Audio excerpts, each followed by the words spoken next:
अस्सलाम वालेकुम दोस्तों, हमारे पास CG125 बाइक है। 15-16 का मॉडल है, लेकिन ये बाइक रीस्टोर की गई है। और रीस्टोर करने के बाद इसमें मसला क्या आ रहा है कि इसकी रेस जो है ना वो आइडल स्पीड पे नहीं रुकती, कभी ज़्यादा हो जाती है और कभी कम हो जाती है। तो हमने बाइक के टैपर भी चेक किए हैं, मिक्सचर को भी एडजस्ट करके चेक किया, लेकिन बाइक की रेस जो है, आइडल जो स्पीड है वो कम ज़्यादा होती रहती है, रुकती नहीं है। कभी ज़्यादा हो जाती है, गर्म होती है तो और ज़्यादा हो जाती है। तो हमने बाइक को खोला है, बाइक की सारी चीज़ें चेक कर ली, बिल्कुल ठीक है, टैपर भी ठीक है, करंट भी ठीक है, प्लग भी ठीक है। तो कार्बोरेटर में मसला आया है। कार्बोरेटर में क्या मसला आता है कि इसकी स्लाइड जो है वो घिस चुकी है। मैं आपको चेक करवा दूं, पहले बाइक स्टार्ट करके चेक कर लेते हैं। अभी बाइक ठंडी है, ज़्यादा रेस नहीं होगी, नॉर्मल रेस से थोड़ी सी ज़्यादा होगी, लेकिन कम करने से कम भी नहीं होती। तो ये देखें, ये बाइक है हमारे पास, ये 16 मॉडल है और रीस्टोर की गई है 25 मॉडल में। तो बाइक को अगर स्टार्ट करके चेक करते हैं, ये देखें बाइक जो है ना रेस में है ज़्यादा। अभी बाइक ठंडी है, यहाँ से कम करते हैं, मिक्सचर से करते हैं, एक दफ़ा कम हो जाती है थोड़ी बहुत, लेकिन गर्म ठंडी होने के बाद इसको फ़र्क पड़ जाता है ज़्यादा, यानी कि बाइक रेस में रहती है, स्लो में नहीं रुकती। इसके हमने टैपर चेक कर लिए हैं, टैपर बिल्कुल ठीक है, प्लग और करंट भी ठीक है। तो हमने जब इसका एक्सीलेटर चेक किया है, एक्सीलेटर की प्ले भी ठीक है, लेकिन इसमें मसला आता है कि इसकी जो स्लाइड है ना वो घिस चुकी है। इसका ओरिजिनल कार्बोरेटर चल रहा है अब तक। ये देखिए जी, ये ओरिजिनल इसका कार्बोरेटर है और ये स्लाइड जो है ना साइडों से घिसी हुई है। इसके घिसने की वजह से बाइक की जो आइडल स्पीड है वो सही से काम नहीं करती, रेस कम ज़्यादा होती रहती है। तो हम इसका हल कर रहे हैं कि हम इसमें कार्बोरेटर, क्योंकि महंगा है, तो एक दफ़ा ट्राई कर रहे हैं इसमें ये स्लाइड जो है ना, ये स्लाइड हम चेंज करके देख लेते हैं। तो शायद स्लाइड चेंज करने से हमारा मसला हल हो जाए, क्योंकि पक्का कंफर्म नहीं है, क्योंकि जितनी स्लाइड घिसती है बॉडी भी अंदर से उतनी ही घिसती है। तो स्लाइड अगर हम नहीं लेते हैं तो स्लाइड नहीं डालने से हो सकता है इसका जो है ना कोई फ़र्क पड़ जाए, कुछ बेहतरी आ जाए। तो जब हम नई स्लाइड लेंगे, नई स्लाइड हमने यहाँ पे क्राउन की ले ली है।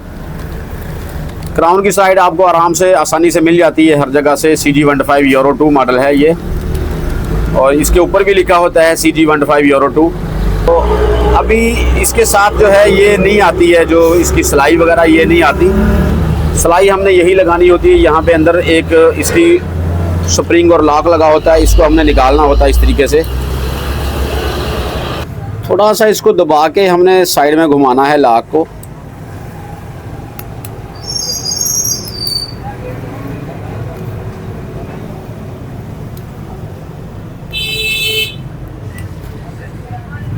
बस इतना करने से ये निकल जाता है आराम से।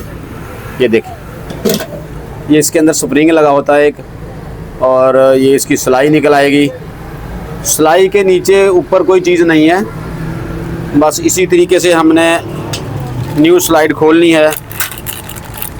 न्यू स्लाइड स्प्रिंग के साथ आती है यहाँ पे ना, ये देखें स्प्रिंग भी साथ में है, और ये स्लाइड हमारी है।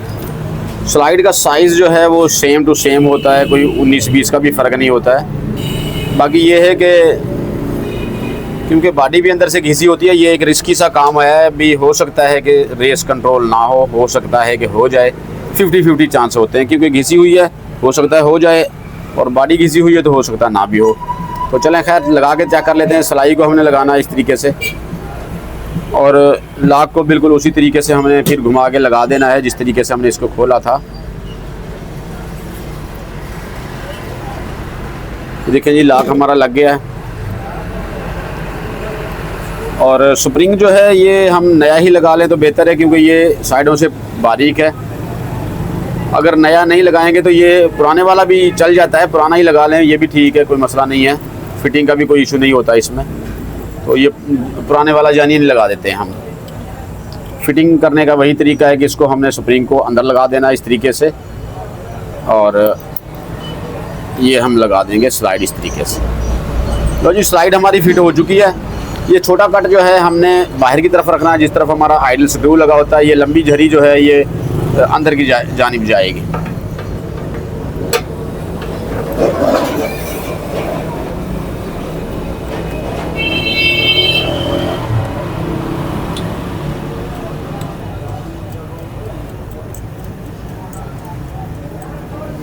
बस इतना काम है, स्लाइड हमारी फिट हो गई है।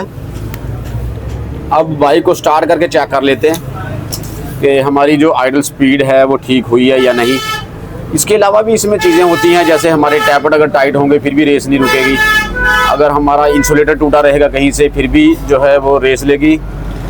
और ये ASV का पाइप अगर हमारा टूटा रहेगा, फटा रहेगा, तो उसकी वजह से भी हमारी रेस जो है वो सही कंट्रोल नहीं होगी।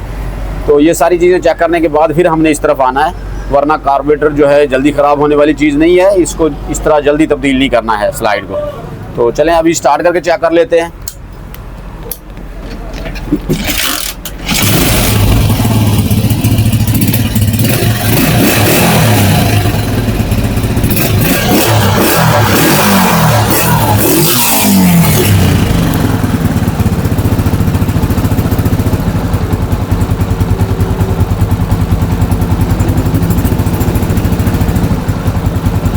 तो भाई इसमें कोई 19-20 फ़र्क तो पड़ा है, लेकिन बिल्कुल स्लो नहीं हो रही।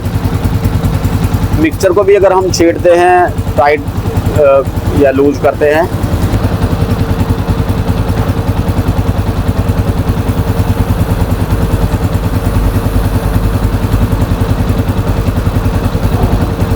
तो जितना मिक्सचर हमारा ओरिजिनल जगह पे होता है उसी साइज से हमारा जो है ना उसी जगह पे रेस, बस इतनी फ़र्क पड़ गया है कि आम रूटीन से हल्की सी ज़्यादा है, लेकिन काफ़ी बेहतरी आ गई है। तो क्योंकि बॉडी भी, जैसा मैंने अर्ज़ किया कि बॉडी भी घिसती है, जिस तरह स्लाइड घिसती है इस तरह बॉडी भी अंदर से घिस जाती है। तो स्लाइड तब्दील करने से बहुत ज़्यादा फ़ायदा नहीं होता, लेकिन कुछ ना कुछ जो है बेहतरी आ गई है। तो चलें जितने दिन चलता है चलाएँगे, उसके बाद कार्बोरेटर जो है इसका तब्दील कर देंगे। तो बाकी किसी चीज़ में कोई फ़र्क नहीं आएगा।